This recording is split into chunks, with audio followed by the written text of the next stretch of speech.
சிறப்பு நேர்காணலுக்கு உங்கள் அனைவரையும் அன்போடு வரவேற்கின்றேன். இந்த நேர்காணலில் நம்ம சந்திக்க இருக்கக்கூடிய ஆளுமை திரு தியாகு அவர்களைத்தான் சந்திக்க இருக்கிறோம்.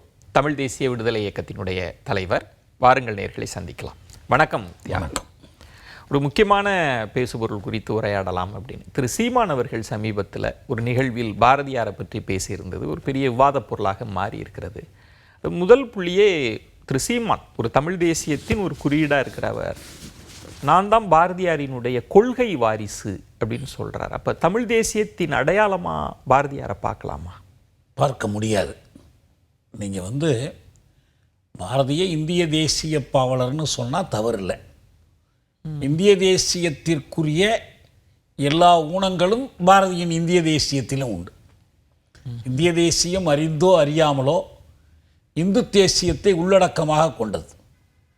இந்து, இந்தி, இந்தியா, அதுதான் அதனுடைய சாரம். அது சில நேரங்களில் வெளிப்படையாக தெரியுது, சில நேரங்களில் வெளிப்படையாக தெரியறதில்லை. இப்போ சீமானை பொறுத்த வரைக்கும் அவர் தமிழ் தேசியம்னு சொன்னாலும் அவர் இந்து தேசியத்தினுடைய ஒரு கூறான ஒரு தமிழ் தேசிய வெறியை வலியுறுத்துகிறவராக இருக்கிறார். அந்த தேசியத்திற்கான இலக்கும் கூட தமிழ்நாடு விடுதலை, தமிழ்நாடு தன்னாட்சி, இல்லை உரிமை, சுயநிர்ணய உரிமை, அதெல்லாம் ஒன்றுமே இல்லை. என்னை முதலமைச்சராக்குங்கள் என்பதோட அவருடைய இது முடிஞ்சு போகுது. உங்களுக்கு அது தமிழர் அல்லாதவர்கள்னு சொல்லி தமிழர்களில் ஒரு பகுதியினரை பிரித்து ஒரு இனவெறி ஊட்டுகிற ஒரு அரசியல். அது இப்போ அது எல்லாமே ஒரு பக்கம் இருக்கட்டும், நான் அதுக்குள்ளே அதிகமாக போக விரும்பலை. அவர் தன்னை மீண்டும் ஒரு முறை மெய்ப்பித்து கொண்டுள்ளார் என்பதுதான் இந்த நிகழ்ச்சியினுடைய விளைவு. இப்போ அந்த நிகழ்ச்சிக்கு போகிறார். இந்த நிகழ்ச்சியை நடத்துறது யார்? விஜில் என்ற ஒரு அமைப்பு. தமிழ்நாட்டில் ஆர்எஸ்எஸ் தலைவராக இருந்த ஜிவராம் ஜோக்லேக்கர் தான் அந்த அமைப்பை உருவாக்கினவர். இது போன்ற நிகழ்ச்சிகளில் மற்றவர்களை கொண்டு வந்து ஆர்எஸ்எஸ் கருத்துக்கு ஆதரவாக பேச வைப்பதற்கான ஒரு அமைப்பு அது. அந்த அமைப்பில் இப்போ அண்மையில் வந்தே மாதரம் பற்றி ஒரு பாடல் சர்ச்சையை நரேந்திர மோடி கிளப்பி விட்டார். அதை முழுமையாக பாடணும், எல்லாரும் பாடணும் என்றெல்லாம் கிளப்பி விட்டார். அந்த வந்தே மாதரம் பாடலுக்காக இவங்க இந்த நிகழ்ச்சி நடத்துகிறாங்க. தலைப்பே என்னன்னா, பாரதி கண்ட பங்கிம் சந்திர சாட்டர்ஜியின் வந்தே மாதரம் தமிழ் இளைஞர்களின் பார்வைக்கு. இதுதான் அந்த பாட்டு. அந்த மேடை அமைப்பே நீங்கள் பார்த்தீங்கன்னா ஒரு இந்திய வரைபடம் இருக்குது. அதனுடைய நடுவில் பாரத மாதாவோட ஓவியம் இருக்குது. பாரத மாதா அதில் சிங்கத்தின் மீது அமர்ந்திருக்கிற ஒரு இந்து தெய்வமாக சித்தரிக்கப்படுறாங்க. துர்க்கையினுடைய வடிவமாக காட்சியளிக்கிறாங்க. இந்த நிகழ்ச்சியில்தான் அவர் போய் பேசுகிறார். அதன் மூலம் ஞாபகம் வச்சுக்கணும். இதுவே முரணாக இருக்குன்றீங்க. ஆமாம். இப்போ அவர் என்ன செய்யணும்? அவர் உண்மையிலேயே தமிழ் தேசியத்தில் அக்கறை கொண்டவர் என்றால், தமிழ் தேசியத்திற்கும் யாருக்கும் இங்கு மைய முரண்பாடு. தமிழ் தேசியம் எதை எதிர்த்து போராட வேண்டியிருக்கு? தமிழ் தேசியம் இந்திய வல்லரசை எதிர்த்து போராட வேண்டியிருக்கு, இந்திய மேலாதிக்கத்தை எதிர்த்து போராட வேண்டியிருக்கு. பெரியார் தமிழ்நாடு தமிழருக்கேன்னு சொன்ன போதும், திராவிட நாடு திராவிடருக்கேன்னு சொன்ன போதும் ரெண்டுமே எதற்கு எதிராக? இந்திய ஆதிக்கத்துக்கு எதிராகத்தானே. இப்போ தமிழ் தேசியமுக்கும் திராவிடத்துக்கும் ரெண்டும் தான் முரண்பட்டு நிற்பதாகவும், இவர் எனவே திராவிடத்தை வீழ்த்துவதற்கு இந்த இந்திய தேசியத்தை பாரதியை கையில் எடுக்கிற மாதிரியும் அவர் பேசுகிறார். இப்போ அந்த பேச்சு ஒரு அடிப்படையிலே முரண்பாடானது. இந்த வந்தே மாதரம் பாடலை யார் எப்போ எழுதுனாங்க, அதனுடைய பின்னணி என்ன, இதை பற்றிலாம் சிவான் பேசணும்ல. தலைப்பு அதுதானே உங்களுக்கு. பங்கிம் சந்திர சாட்டர்ஜியினுடைய வந்தே மாதரம். அந்த வந்தே மாதரம் பாடலை பாரதியார் மொழிபெயர்த்தார். 2 விதமான மொழிபெயர்ப்புகளும் கொடுத்தார். வந்தே மாதரத்துக்கு பாரதியார் 2 விதமான மொழிபெயர்ப்புகளும் கொடுத்தார். இந்த வந்தே மாதரம் பாடலை இன்று நேற்றல்ல, அது எழுதப்படுகிற காலத்திலேயே அதற்கு முகமது அலி ஜின்னா எதிர்ப்பு தெரிவிக்கிறார். ஒரு இந்து தெய்வமாக பாரத மாதாவை காட்டுகிற ஒரு பாடலை நாங்கள் ஒரு தேசிய பாடலாக ஏற்றுக்கொள்ள மாட்டோம். இந்த பாடல் இடம்பெறுவது எதுலன்னா, பங்கிம் சந்திர சாட்டர்ஜி என்ற அந்த ஒரு இந்து பார்ப்பன வெறியர். அவர் எழுதக்கூடிய ஒரு நாடகம் ஆனந்த மடம். ஆனந்த மடத்தில் தான் இந்த பாடல் இடம்பெறுது. இதை எழுதுகிற காலத்தில் பிரித்தானிய அரசினுடைய அதிகாரியாக அவர் இருக்கிறார். அதாவது தேசியம் அன்னைக்கு இந்திய தேசியம்னா எதுக்கு எதிராக இருக்கும்? பிரித்தானிய ஆதிக்கத்துக்கு எதிராக, வெள்ளையர்களுக்கு எதிராக இருக்கணும்.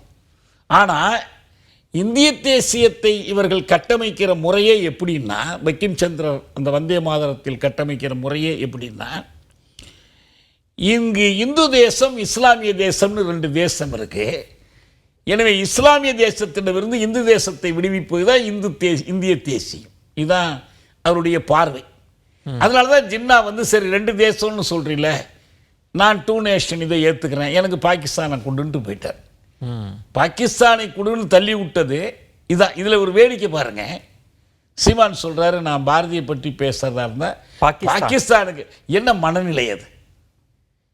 நான் இலங்கைக்கு போனாலும் பேசுவேன்னு சொல்லுங்க, வேறொரு ஏன் பாகிஸ்தானை சொல்லணும்? அந்த உதாரணம் தப்புன்றீங்களா? தப்பு தானே. ஏன்?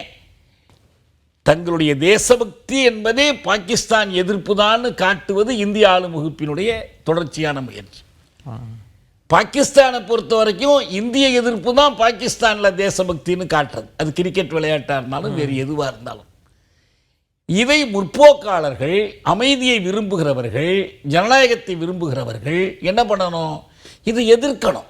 நமக்கு ஒன்றும் ஒரு நாடு எதிர்ப்பல்ல, நமக்கு என்ன வேணுமோ அதுதான் நேர்நிறையான தேசப்பற்று வேண்டுமே தவிர ஒரு எதிர்மறையாக சொல்ல வேண்டியது. அந்த இடத்துல அவர் வந்து ஒரு RSS அமைப்புக்கு நான் வந்துட்டேன்னு பலர் நினைக்கலாம்.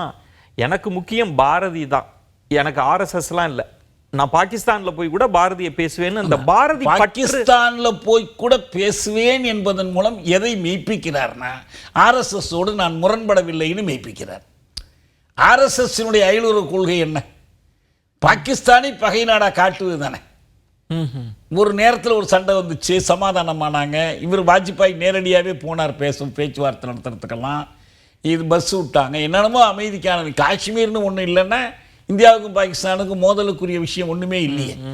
அப்படி இருக்கும்போது பாகிஸ்தானை நிரந்தரமாக பகையாகவே காட்டி கொண்டிருப்பது தான் RSS பாஜகவினுடைய கொள்கை. அதில் அது எனக்கும் அந்த கொள்கை தான் காட்ட விரும்புகிறார் சீமான். அவர் என்ன சொல்றாருன்னா, பாரதியோடு தன்னை ஐக்கியப்படுத்திக்கிறார், நான் தான் கொள்கை வாரசு. அப்படி அவர் என்ன சொல்றாருன்னா, நான் இதுவரைக்கும் பேசினதை தான் என் பாட்டன் பாரதி பேசினாரு, வந்தே மாதரம் என்போம் அப்படி சொல்லுவோம், ஆனா முதல்ல தமிழ் தாயை வணங்குவோம், இது நான் சீமான் பேசின அப்படிதானே கொண்டு வர. இதுல ஒரு பெரிய வேடிக்கை இருக்குங்க.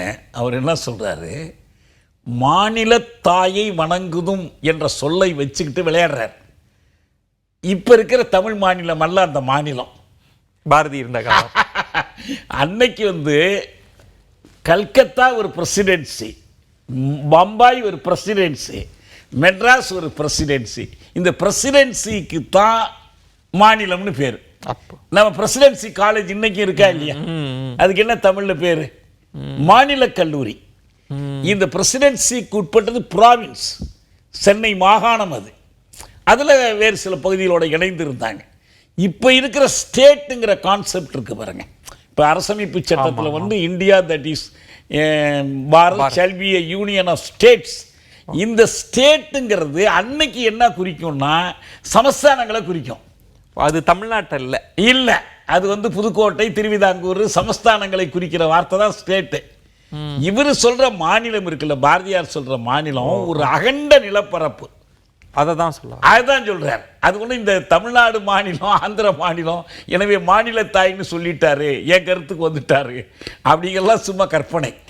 அதுலேயுமே கூட திரு சீமான் வந்தே மாதரம் என்போம், அதை சொல்லுவோன்ற இடத்திலேயே அதை ஏத்துக்கிற இடத்துக்கு வந்துடுறாரா? இந்திய தேசியத்தை ஏத்துக்கிற இடத்துக்கு என்ன சொல்றேன்னா, நீங்க பங்கிம் சந்திரர்கிட்ட முழுமையாக அந்த பாட்டை எடுத்துக்காட்டி ஆனந்தமடம் நாவல் எதை பற்றியதுன்னு சொல்லி, ஆனந்தமடம் நாவலில் இந்த இப்படி தானே ஒரு ஆய்வு கண்ணோட்டம் இருக்கணும்.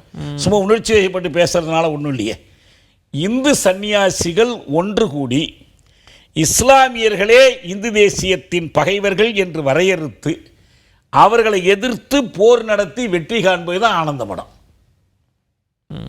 பிற்காலத்தில் இப்போ நம்ம காலத்தில் பார்த்தோம்ல, அந்த ஹரித்வாரில் கூட்டம் நடத்தி இஸ்லாமியர்களெல்லாம் இனப்படுகொலை செய்வோம், ஏன்னா இது இஸ்லாமிய தேசமாக மாறிடுச்சு, இதை மீண்டும் இந்து தேசமாக்கணும்னா அப்படின்னு துறவிகள்லாம் கூடி தீர்மானம் போட்டாங்க பாருங்கள். இந்த கருத்தோடு அன்றைக்கு எழுதப்பட்ட இந்து தேசிய வெறிக்கான ஒரு நாவல் தான் அது. ஆனால் நான் திரு சீமான் அவர்கள் பேச்சுன்றது பாரதியை ஒரு மிகப்பெரிய மகா கவிஞனாகவும் தமிழ் உணர்வாளனாகவும் அவர் சித்தரிக்க முற்படுறார். அந்த பேச்சை பார்க்கிறப்ப அதுல ஒரு கூடுதலா ஒன்றை அதுல அவர் என்ன சொல்றாருன்னா, அவர் கவித்திறன் என்பதில் மகாகவிங்கிறத பத்தி பிரச்சனையே இல்லை, மாற்று கருத்து இல்லை, அதில் ஒன்றும் மாற்று கருத்து இல்லை. இப்போ பாரதிதாசன்லாம் அவரை பற்றி எப்படியெல்லாம் பாடியிருக்கிறாங்கிறதெல்லாம் நமக்கு தெரியும். அந்த திருச்சி வானொலி பேச்சிலேயே பாரதிதாசன் சொல்லுவார். ஏன்னா அதே போல் துண்டு துண்டாக சில கருத்துக்கள், பார்ப்பானை ஐயர் என்ற காலமும் போச்சு, வெள்ளை பரங்கி துறை என்ற காலமும் போச்சு, சூத்திரருக்கு ஒரு நீதி தண்ட சோறுன்னும் பார்ப்புக்கு ஒரு நீதி என சாத்திரம் சொல்லிடுமாகில் அது சாத்திரம் அல்ல சதி என கண்டோம். இதெல்லாம் உண்டு. ஆனால் இங்கே முக்கியமான சிக்கல் என்னன்னா, இந்து தேசியம் என்கிற அந்த கேள்வியில் இவர் எங்கே நின்றார்? நீங்கள் பங்கிம் சந்திரனையும் வந்தே மாதரத்தையும் எடுத்துக்கொண்டு பேசுனீங்கன்னா, இந்த வந்தே மாதரம் எப்படி யாரை பாரத மாதாவாக காட்டுகிறது அப்படின்னு பாரதியோட மொழிபெயர்ப்புலேருந்தே நான் சொல்கிறேன் உங்களுக்கு. அந்த பாட்டை அவர் எப்படி மொழிபெயர்க்கிறார் பாருங்க. வார்த்தைகள்லாம் ரொம்ப பிரமாதம். ஒருபது படைகளும் உமையவள் நீயே, கமலமில் இதழ்களில் கழித்திடும் கமலை நீ, வித்தை நன்கருளும் வெண்மலர் தேவினி. இவதான் பாரத தாய். உமையவள் துர்க்கைன்னு பொருள், கமலை லட்சுமின்னு பொருள், வெண்மலர் தேவி சரஸ்வதி. இதுதான் பாரத தாய். பாரதி கண்ட பாரத தாய். அதுதான் அவருக்கு பின்னால படமாவே போட்டு காட்டுறாங்களே. நீங்க பாரதியை பத்தி பேச்சு இல்லது. பாரதி இவரை மொழிபெயர்க்கிறார், பங்கிம் சந்திர வந்தே மாதரத்தை மொழிபெயர்க்கிறார். அதை பற்றியதான் இந்த நிகழ்ச்சியே. அந்த வரலாற்று பின்னணியை விட்டுட்டு நீங்க ஒவ்வொரு சொல்லை பிரிச்சு எடுத்து, ஒரு வாக்கியத்தை பிரிச்சு எடுத்து அதுதான் பாரதி பாட்டுன்னு சொன்னீங்கன்னா அது உங்களுக்கு வரலாற்று பார்வை இல்லை, நீங்க எடுத்துக்கிட்டு இருக்கிற நோக்கத்திற்கு இது இல்லைன்னு. இப்போ அண்மையில் ஒரு சர்ச்சை நம்ம பார்த்தோம். தமிழ் யார் கொடுத்தது, எப்படி பிறந்துச்சு, தமிழுக்கு யார் இலக்கணம்? அகத்தியர் இலக்கணம். அகத்தியர்னு ஒரு அந்தணன் இருந்தான், அவன் தான் இலக்கணம் கொடுத்தான். இது எங்கேருந்து இந்த சர்ச்சையே எழுது தெரியுங்களா உங்களுக்கு? தமிழ் தனித்தியங்க வல்லது என்பதை உலகிற்கு முதலாக காட்டியவர் கால்டுவெல். இதை தேவனைய பாவாணர் சொல்றாரு. கால்டுவெல் இதை மெய்ப்பிப்பதற்கு முன்பு தமிழறிஞர்கள் உட்பட பண்டிதர்கள் எல்லோருடைய பார்வையும் எப்படி இருந்துச்சுன்னா, தமிழ் தனித்தியங்க வல்லது அல்ல, வடமொழியையும் அதனுடைய இலக்கணத்தையும் சார்ந்துதான் இயங்கும் என்ற ஒரு கருத்து வச்சிருந்தாங்க. இதை புனிதப்படுத்துவதற்கு என்ன பண்ணாங்கன்னா, இதை கடவுளோடு தொடர்புபடுத்தினாங்க. எப்படி தேவ பாஷையா மாற்றினா தானே உங்களுக்கு நீச்ச பாஷைக்கு மதிப்பு கொடுத்ததாகும். ஒரு கடவுளேன்னு ஒருத்தர் அழைக்கிற மாதிரி தானே. பாரதி பாடினது பாருங்க. தமிழ் என்னவா? ஆதி சிவன் பெற்றுவிட்டான் என்னை ஆரிய மைந்தன் அகத்தியன் என்று ஒரு வேதியன் கண்டு மகிழ்ந்தே நிறை மேவும் இலக்கணம் செய்து கொடுத்தான். இது யார் சொல்றது? பாரதி நேரடியா. இது பங்கிம் சந்திரன்லாம் இல்லை, அகத்தியரோட கொண்டு. ஆமாமா, ஆதிசிவன் பெற்ற மொழி அகத்தியன் என்னும் ஆரியன் இலக்கணம் செய்து கொடுத்த மொழி. இது தமிழ் தேசிய பார்வைக்கு முரணான. எப்படி இது? இதில் என்ன இருக்கு? தமிழ் தேசியம் இருக்கு, அறிவியல் பார்வைக்கே முரணானது. அகத்தியன் இலக்கணம் செஞ்சு கொடுத்தாங்கிறதுக்கு என்ன அர்த்தம் இருக்கு? தமிழ் தேசியமோ அறிவியலோ முற்போக்கோ எதுவுமே இல்லையே இதுல. ஆனால் அப்போ திரு சீமான் அந்த பாடல் வரிகளை ஒவ்வொன்றா எடுத்து அதை கொண்டு வரப்ப, யாமறிந்த மொழிகளிலே தமிழ் மொழ இனிதாவதெங்கும் காணோம் அப்படின்னு என் பாட்டேன் சொல்றான். ஆனா ஐயா ஈவேரா சனியே அப்படின்னு சொல்றாரு அப்படின்னு இந்த ஒப்புமை.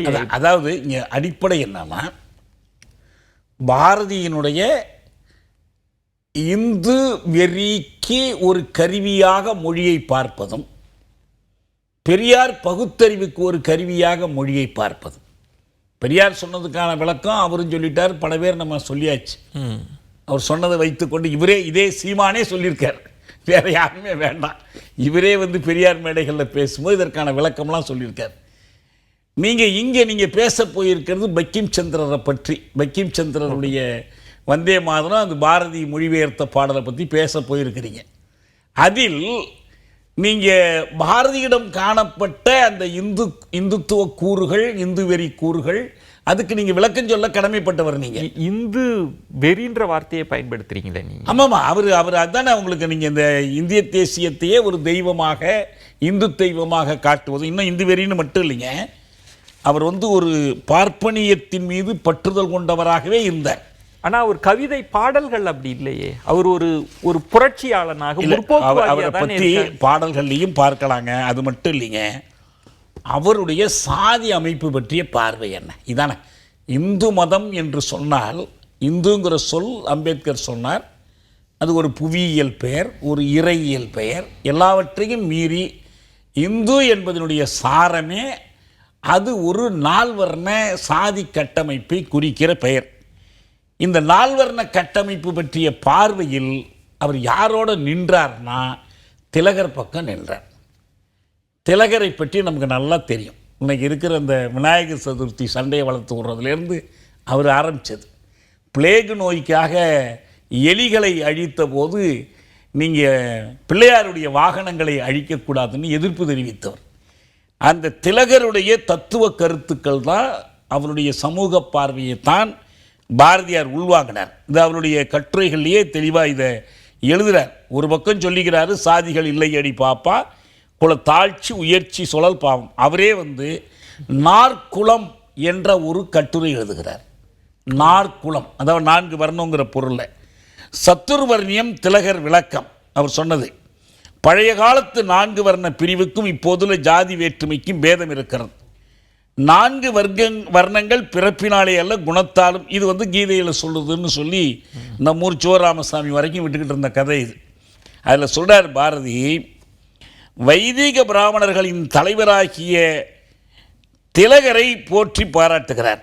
திலகரை பற்றி கெயில் ஓமெட் சொல்கிறாங்க, ஒரு அமெரிக்காவை சேர்ந்த அம்பேத்கரிய அறிஞர் சொல்கிறாங்க, Tilak was also oppose to intercaste marriage. சாதிக்கலப்பு திருமணத்தை திலகர் எதிர்த்தார்.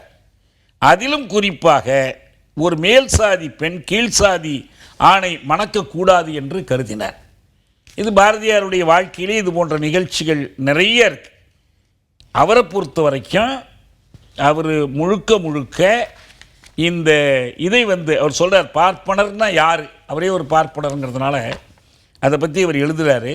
வேதம் அறிந்தவன் பார்ப்பான், பல வித்தை தெரிந்தவன் பார்ப்பான், நீதி நிலை தவறாமல் தண்ட நியமங்கள் செய்பவன் நாய்க்கன். ஜாதி என்ன 4 ஜாதியை சொல்கிறார். பண்டங்கள் விற்பவன் செட்டி, பிறர் பட்டினி தீர்ப்பவன் செட்டி. 4 வகுப்பு இங்கு ஒன்றே, இந்த 4னில் 1 குறைந்தால் வேலை தவறி சிதைந்தே செத்து வீழ்ந்திடும் மானிட சாதி. மானிட இனம் வாழ வேண்டும் என்றால் இந்த 4 வர்ணங்களும் வேண்டும். இதுதான் பாரதியோட பார்வை. அப்போ எப்படி ஒரு பாரதியை படிக்கிற மாணவன் பாரதி எப்படி புரிந்து, ஒரு பக்கம் பாரதியை முழுமையாக கொண்டு சேர்க்கலைங்க. நானே படிக்கிற காலத்தில் பாரதி மேல ரொம்ப ஈடுபாடு. சாதிகள் இல்லை, பேச்சு போட்டியில் முதல் பரிசு வாங்கினது பாரதி பேரை சொல்லி தான். குல தாழ்ச்சி உயர்ச்சி சுழல் பாவம்னு பாரதி சொல்றாரு. அப்புறம் இப்படியும் அப்ப எப்படி புரிஞ்சுக்கிறது? அதை இந்தாங்க, ஒரு வெளிநாட்டவர்களை யாரா காட்டுறாருன்னு பாருங்க. அவன் வெள்ளக்காரன், வேற மொழி பேசுறவன், அவன் வேற பண்பாடு, அவன் யார் நம்ம இல்லை. வேதநூல் பழிக்கும் வெளித்திசை மிலேச்சர் பாதமும் பொறுப்பலோ பாரத தேவி. அவன் வேதத்தை பழிக்கிறான். இந்நாள் படை கொணர்ந்து இன்னல் செய்கின்றார், ஆலயம் அழித்தலும் அருமறை பழித்தலும் பாலரை விருத்தரை பசுக்களை ஒழித்தலும் மாதர்கர் பழித்தலும் மறையவர் வேள்விக்கு ஏதமே சொல்வதும். இது பூரா உங்களுக்கு பிரித்தானியரை திட்டினா கூட இஸ்லாமிய எதிர்ப்பை மையப்படுத்தான் இருக்கும். அவங்களுடைய பழக்க வழக்கங்கள், அவங்களுடைய நடைமுறைகள், இதை காட்டித்தான் இவங்களை மிலேச்சர் அதில் ஒருத்தராக தான் அவங்களையும் பார்க்குறாங்க. அவன் வேறு மதத்தவன் என்பது தான் அவங்களுக்கு முக்கியமானது, வேறு இனத்தவன் என்பதை காட்டிலும். இதை திருப்பி இந்த திராவிடத்துக்கும் தமிழுக்குமான முரண்பாடு தான் முதன்மை என்ற ஒரு பொய்யை மீண்டும் சொல்லி அதை நிலைநாட்டுவதற்கு அவங்க மேடையில் போய் ஏறிக்கிட்டு நிற்கிறார். அதனுடைய விளைவு தான் என்ன? திராவிடத்தை தகர்க்க பிராமண கடப்பாறையை அதை வச்சு உடைச்சி என்னத்தை உடைக்க போறீங்க? திராவிடத்தை என்ன பெண் விடுதலை உடைக்க போறீங்களா? இடஒதுக்கீட்டை தகர்க்க RSS நோக்கம் என்னென்னவோ அதெல்லாம் சாதிக்க போறீங்களா நீங்கள்? அதானே அதுக்கு அர்த்தம். பிராமணம் பிராமணியம் என்பது இதுக்கெல்லாம் எதிரானது தானே. இல்லை, அந்த இடத்துல எனக்கு ஒரு விளக்கம் கொடுங்க. பிராமணரை ஒதுக்கி வச்சுட்டு நீங்கள் ஒரு கோட்டையை கட்டியிருக்கிறீங்க. நான் தமிழ் தேசியம் பேசுகிறேன்னா தமிழ்நாட்டில் பிறந்த பிராமணர்களை அரவணைச்சு இதை நான் வந்து அடிப்பேன்னு அதுக்கு பொருள் கிடையாதா? இல்லைங்க, அது சரியில்லையா? பாரதியாரை பற்றி, பாரதியார் அன்பர்களை பற்றி பெரியார் கூட இருந்து கொண்டே மாறுபட்டு நின்ற 2 பேர் இருக்கிறாங்க. ஒன்று பாரதிதாசன், இன்னொன்று அண்ணா. அண்ணா வந்து ஆங்கிலத்தில் எழுதிய பீப்புள்ஸ் பொயட் பாரதிங்கிற கட்டுரையை நாங்களே மொழிபெயர்த்து எங்கள் இதழிலேயே வெளியிட்டோம். சங்ககாலத்திற்கு பிறகு மக்கள் கவிஞன் என்று ஒருவன் உண்டானால் இவன் தாங்கிறார். அது காரணம் அவனுடைய எழுத்து நடை, எளிய தமிழ், மற்ற காரணங்களை வச்சு சொல்கிறார். அவங்க யாருமே என்ன பண்ணலைன்னா ஆழமாக இந்த உணர்ச்சி தோற்றங்களை கடந்து போய் அவனுடைய சமூக தத்துவம் என்ன இதை பற்றி ஆய்வு செய்யலை. அந்த இடத்துல அவங்க தவற விட்டாங்க. பாரதிதாசன் தனக்கு பேர் ஏன் வைத்துக் கொண்டேன்னு சொல்லும்போது 2 காரணம் சொல்லுவார். பெரியாருக்கெல்லாம் முன்பே சாதியை உண்மையாக மறுத்தவர் பாரதியார்னு, 2வது எளிய தமிழில் கொண்டு போய் எழுத பழகினார். நான் அவர்கிட்ட இருந்தால் எளிய தமிழ் பழகினேன்லாம் சொல்லுவார். ஆனால் அதை தாண்டி அவங்க வந்து அதுக்குள்ளே போகலை. அதனால் யார் என்ன சிறப்பாக சொன்னாங்க, இப்போ நான் எழுதியிருக்கேன் சிறப்பாக. அவர் பேராசிரியர் மருதமுத்து ஏற்கனவே எங்கள் இதழிலேயே பாரதி போல் ஒரு பார்ப்பான் என்று ஒரு கட்டுரை எழுதினார். நந்தனை போல் ஒரு பார்ப்பான்னு பாரதி எழுதுகிற மாதிரி அப்படிலாம் இருந்தோம். ஆனால் இதை இந்த வரலாற்று காலத்தோடும் அன்றைக்கு முரண்பட்டு நின்ற சமூக சக்திகளில் எந்த பக்கம் நின்றாங்கங்கிறதோடும் இன்றைக்கு அதனுடைய பொருத்தப்பாடு என்னங்கிறதோடும் ஒப்பிட்டு பார்த்தால் மட்டும்தான் பாரதியினுடைய உண்மையான உள்ளம் வெளிப்படும். அவரே பாவேந்தர் வந்து அந்த சாதி ஒழித்திடல் ஒன்று, நல்ல தமிழ் வளர்த்தல் மற்றொன்று, பாதியை நாடு மறந்தால் மற்ற பாதி துலங்குவதில்லை என்ற அந்த கவிதைக்கு கொடுத்த தலைப்பு பாரதி உள்ளம். சாதிகள் இருக்கின்றது என்பானும் இருக்கின்றானே, இருட்டறையில் உள்ளதடா உலகமெல்லாம், அந்த தலைப்புக்குள்ள தான் கொடுக்குறார். ஆனால் அந்த உள்ளத்தை ஆழமாக போய் பார்க்க முடியல, தெரிந்து கொள்ளலை. ஒரு தன்னுடைய ஆசான் மேலே இருக்கக்கூடிய ஒரு பற்றுதலோடு அதை அணுகியிருக்கிறார்னு மட்டும்தான். பாரதி பற்றி படம் எடுக்கணும்னு அலைந்தார்ல, சென்னையில் வந்து அலைஞ்சார், சிவாஜி போய் கேட்டார், எல்லாம் வரலாறு நிறையா இருக்குது. அந்த அளவுக்குலாம் இருக்குது. ஆனால் இன்னைக்கு பாரதி தெளிவாக, இன்னும் சொல்ல போனால் பாரதியாரை வந்து கல்கி ரொம்ப வெறுப்பாக நடத்தினார், ராஜாஜி ரொம்ப வெறுத்தார். ஏன்னா அவர் பார்ப்பனர்களுக்கு எதிராக பேசுகிறாரு, சில பழக்க வழக்கங்களுக்கு எதிர்க்கிறாரு, ஆணாதிக்கத்தை எதிர்க்கிறாரு, இதெல்லாம் சொல்லி எதிர்க்கிறாருங்கும் போது பாரதியை உலக கவி என்று பாரதிதாசன் சொல்கிறார். அப்போ சொல்லும்போது கடைசியாக அந்த வானொலி கவிதையில் கடைசியாக சொல்வார், அழகொளி சேர் பாரதியார் கவிதை தன்னை அறிந்திலதே புவி என்றால் அது புவி மேல் குற்றம் பார். அழகும் ஒளியும் சேர்ந்த அந்த கவிதையை வந்து உலகம் தெரியலன்னா அது உலகத்தோட குற்றங்கிறார். உண்மை என்னன்னா, இந்த அழகொளி சேர் கவிதையினுடைய மேற்பரப்போடு அவர்கள் நின்று கொண்டார்கள். அந்த சமூக உள்ளடக்கம் என்ன, உள்ளீடு என்ன என்பதை அவங்க ஆய தவறிவிட்டார்கள். அதில் பெரியார் தெளிவாக இருந்தார். அவர் வந்து வெறுமனே அவரை பார்ப்பனருங்கிறதுக்காக அப்படி வெறுத்தாரெலாம் சொல்ல முடியாது. அப்படிப்பட்ட வெறுப்பு இல்லை, அப்படி இல்லை, அப்படி நிச்சயமாக இல்லை. இன்னும் வேறு எத்தனையோ பேரை வந்து அவர் ஏற்றுக்கொண்டிருக்கிறார். பெரியாரால் ஏற்றுக்கொள்ளப்பட்ட எத்தனையோ பேர் இருக்கிறாங்கல்ல, அந்த மாதிரி. அது மாதிரிலாம் இல்லை. அவர் வந்து அவருக்கு அதாவது ஒரு அசாரமான விஷயம் தாங்க. பிரித்தானியர் காலத்தில் எல்லாம் என்ன சொன்னாங்க, திலகர், அவருக்கு பிறகு காந்தி, எல்லோரும் என்ன சொன்னாங்க, நம்ம அடிமைப்பட்டிருக்கிறோம், எனவே நம்ம விடுதலைக்காக போராடணும், மற்றதெல்லாம் அப்புறம் பார்த்துக்கலாம். இது ஒரு லைன், ஒரு 200 ஆண்டுகால அடிமைத்தனம் பற்றிய பார்வை. பெரியார் அம்பேத்கர் சொன்னாங்க, ஆமாங்க அடிமைப்பட்டிருக்கிறோம், 200 வருஷமாக இல்லை 2000 வருஷமாக, எங்களுக்கு இந்த அடிமைத்தனத்திலேருந்து விடுதலை வேணும். இந்த 2 கருத்துக்களுக்கு இடையிலான மோதலைத்தான் நம்ம இங்கே பார்க்கணும். ஆனால் அந்த இடத்துலையும் திரு சீமான் ஒரு இடத்த குறிப்பிடுறாரு, ஆடுவோமே பள்ளு பாடுவோமேன்னு தீர்க்க தரிசனத்தில் சுதந்திரத்தெல்லாம் பார்த்துட்டாரு பாரதியார், தீர்க்க தரிசி. ஆனால் பிரிட்டிஷ்காரன் போகக்கூடாதுன்னு இவங்கெல்லாம் மனு கொடுத்த ஆட்கள் அப்படின்னு பெரியாரை சுட்டி காட்டி ஒரு தேச பக்திக்கு எதிரானவராகவும் பெரியாரை புகழ்ந்து பேச போனார்ல பங்கிம் சந்திர சாட்டர்ஜி. அவர் என்ன பிரித்தானிய குறித்து அவர் என்ன நிலைப்பாடு எடுத்தார்? ராய் பகதூர் அவர் பிரித்தானியத்தில் பட்டம் வாங்கி கொண்டிருந்த ஒரு அதிகாரி. அவர் இவர் என்ன அதை பற்றி பேசுகிறதா? பெரியார்கிட்ட அவர் முதலில் காங்கிரஸ்லேயே இருந்தார், தமிழ்நாடு காங்கிரஸ் தலைவராக இருந்தார், வைக்கம் போராட்டத்தில் போய் ஈடுபட்டார். அதனால் இவர் சொல்கிறார் பாருங்க, இந்த நாடு இவங்கெல்லாம் இதுக்கு நின்னாங்க, பாரதியார் என்னாங்க, அது எப்படி ஒரு ஏமாற்றுங்கிறதுக்காக இதை சொல்கிறேன். தமிழ் திரு நாடு தன்னை பெற்ற எங்கள் தாய் என்று கும்பிடடி பாப்பா. ரொம்ப நமக்கெல்லாம் மயங்கிடுறோம். ஆஹா, தமிழ்நாடு தமிழ் திருநாடு. இந்த நாடு எப்படிப்பட்ட நாடா? வேதம் உடையது இந்த நாடு, நல்ல வீரர் பிறந்தது இந்த நாடு, சேதமில்லாத ஹிந்துஸ்தானம், இதை தெய்வம் என்று கும்பிடடி பாப்பா.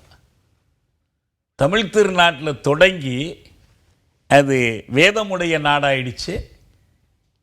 முழுக்க முழுக்க அந்த இன்னொன்று நான் கூர்ந்து கவனித்த வரைக்கும் சொல்கிறேன். கம்பன், வள்ளுவன், இளங்கோனெல்லாம் போற்றி பாடுறாரு, இது ரொம்ப முக்கியமானது. ஆனால் எந்த இடத்திலும் இவர் பகவத்கீதையை போற்றுவது போல அல்லது வேறு வேதங்களை போற்றுவது போல திருக்குறளை போற்றி எங்கேயும் எதுவும் பாடல். எனக்கு ஒரு சந்தேகமே உண்டு, பாரதியார் அந்த திருக்குறள் படிக்கவே இல்லையோன்னு நான் நினைக்கிறேன். அப்படி ஒரு பார்வை முன்வைக்க. ஆமாம், ஒருவேளை அதுவே கூட அவர்கிட்ட ஒரு மாற்றத்தை ஏற்படுத்தி இருக்கலாம். திருக்குறள் படித்ததே இல்லை, திருக்குறளுடைய அருமை அவருக்கு தெரியல. இப்போ ஒரு பக்கம் பார்ப்பானை திட்டிவிட்டு பார்ப்பனியத்தை உயர்த்தி பிடிக்கிறார், அதுபோல் திருவள்ளுவரை போற்றிவிட்டு திருக்குறளை கைவிட்டுறார்.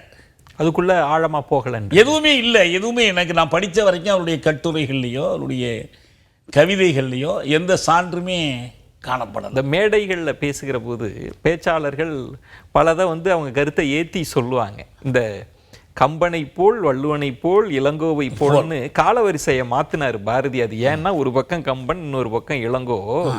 நியாயத்தராசு போல் எங்கள் ஐயன் வள்ளுவன்னு பாரதி நினைச்சு நடுப்பற வள்ளுவரை கொண்டு வந்தாருலாம் புகழ்ந்து. நீங்க கம்பனை போற்றுவதுங்கிறது இங்க எப்போ வந்துச்சு உங்களுக்கு? கம்பனுடைய காலம் என்ன? அது என்ன வள்ளுவனுக்கு முற்பட்ட காலமா அல்ல இளங்கோவுக்கு முற்பட்ட காலமா? கம்பனை தூக்கி பிடிக்க வேண்டிய தேவையே எங்க வந்துச்சு உங்களுக்கு? ராமாயண கதையிலேருந்து தானே வருது உங்களுக்கு. ராமாயணத்தை போற்றுவதற்கு ஒரு சாக்கா பயன்படுத்தி கொண்டார்கள்.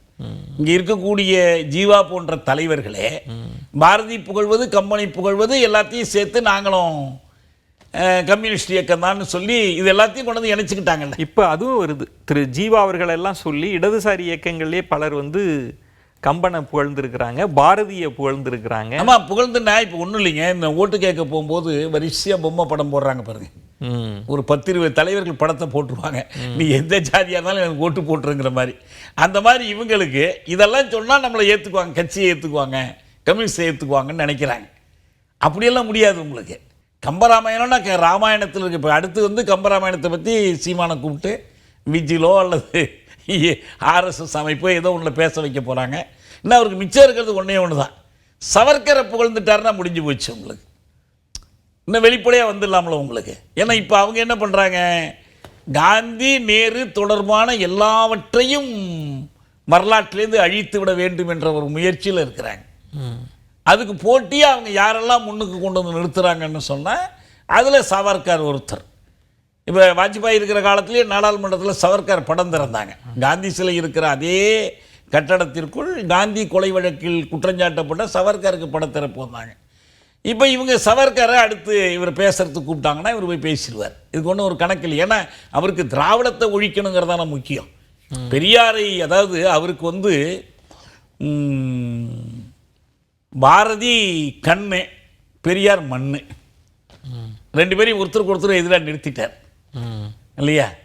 சரி, அது ஒன்றுக்கு ஒன்று எதிர் தான். ஆனால் எந்த பக்கம் இவர் நிற்க போகிறாரு, நம்ம எந்த பக்கம் நிற்க போகிறோங்கிறது தான் வெளிப்படையாக ஒரு என் பாட்டையும் பாரதி பக்கம்ன்றத சொல்லி. ஆமாம் ஆமாம், அவர்தான். நான் எல்லாம் எப்படி அவர் எந்த ஒரு ஆய்வு நோக்கத்தில் நான் இன்னென்ன காரணத்தினால நான் நம்பினேன், எழுதினேன், இன்றைக்கி நான் அந்த நம்பிக்கையிலேருந்து விடுபட்டு இதுக்கு வந்திருக்கிறேன் எல்லாம் அப்படி ஒரு விளக்கமே அவர்கிட்ட இல்லையே. ஒரு ஆய்வு தன்மையில் அணுகலன்றி ஒன்றுமே இல்லையே. நான் தான் கேட்குறேன்ல, விஜில்னா என்னங்கிறத பற்றி பேசுங்க, பக்கிம் சந்திரன் வந்தே மாதரத்தை எழுதிய சூழல் என்னன்னு எழுதுங்க, ஆனந்தபுரம் நாவலை பற்றி பேசுங்க, அன்றைய வரலாற்று சூழலை பற்றி பேசணும்ல. ஏன் ஜின்னா மறுக்கிறார், ஏன் இதை இவங்கெல்லாம் ஏற்றுக்கொள்ள மறுக்கிறாங்க? அதை பற்றிலாம் ஒன்றுமே இல்லையே உங்கள்கிட்ட. இப்போ நிறைவாக ஒரு கேள்வி, ஏன் இது இன்னும் பெரிய ஆழமாக விவாத பொருளாக மாறுதுன்னா, இப்போ தமிழ் தேசியம் அப்படின்ற அந்த இடத்திலிருந்து அவர் பேசுகிற துணியிலிருந்து தான் இந்த பேச்சை நீங்கள் எப்படி இது இது என்ன விளைவை ஏற்படுத்தும், தமிழ் தேசியத்துக்கு என்ன பலனை தரும்னு நினைக்கிறேன்? செங்கொடியின் பகைவர்கள் செங்கொடி ஏந்தி வருகிறார்கள்னு மாவோ சொல்வார். அவங்களுக்கு சுலபமாக என்னன்னா, காவி கொடி ஏந்தி வந்தோன்னா தெரிஞ்சு போயிடும், அடையாளம் தெரிஞ்சு போயிடும். நீங்கள் செங்கொடிக்கு எதிராக செங்கொடியை தூக்கி வந்தீங்கன்னா, தமிழ் தேசியத்திற்கு எதிராக தமிழ் தேசியம் என்ற பெயரில் ஒரு பார்ப்பனிய மொழிவெறி தேசவெறி சிந்தனையை சீமான் விதைக்கிறார். தமிழ் சமூகத்தை சிதறடிக்க முயல்கிறார். தமிழர்களுக்கிடையிலான ஒற்றுமையை கெடுக்க பார்க்கிறார். இதுக்கு பிரபாகரன்லேருந்து எல்லார் பேரையும் அவர் தவறாக பயன்படுத்தி கொண்டார். தமிழர்கள் எங்க மண்ணு எங்க இனத்துக்கான உரிமைன்னு அதை புரிஞ்சுக்கலையா நீங்க? எங்களது உரிமை, இந்த மண்ணை நாங்க எங்களது உரிமை இதானே உங்கள் உரிமை. இந்திய ஆட்சி முறை, இந்திய அரசமைப்பு சட்டம், இதில் என்ன திருத்தம் கூறுறீங்க? எதுக்காக நீங்க போராடிக்கிட்டு இருக்கிறீங்க? என்ன செய்ய போறீங்க? உங்க திட்டம் என்ன? இந்திய அரசு இதுக்கு எதிராக என்னென்ன உண்டோ ஒவ்வொன்றா செய்கிறாங்கல்ல, இதுக்கு எதிராக உங்களுடைய திட்டம் என்னங்கிறேன். ஒன்றுமே இல்லையே. பாஜகவுக்கு எதிராகவும் விமர்சிக்கிறாரு. பேசுறது ஒன்றும் பிரச்சனையே இல்லைங்க. அவருக்கு பேசுறது யார் ஏற்றும் பேசலாம், யார் ஆதரிச்சும் பேசலாம். அதுக்கு என்ன கணக்கு வழக்காக இருக்கு? ஒரு எங்கே வேணாலும் போவார், எதுக்கு வேணாலும் சேர்ந்து போவார். இதே அவர் கூட பேராசான்னு மதிக்கிறார் தோழர் மணியரசன். மணியரசன் எழுதின ஒரு புத்தகத்தை நான் அவருக்கு பரிந்துரை பண்ணுறேன். பாரதி ஒரு சமூக பார்வை.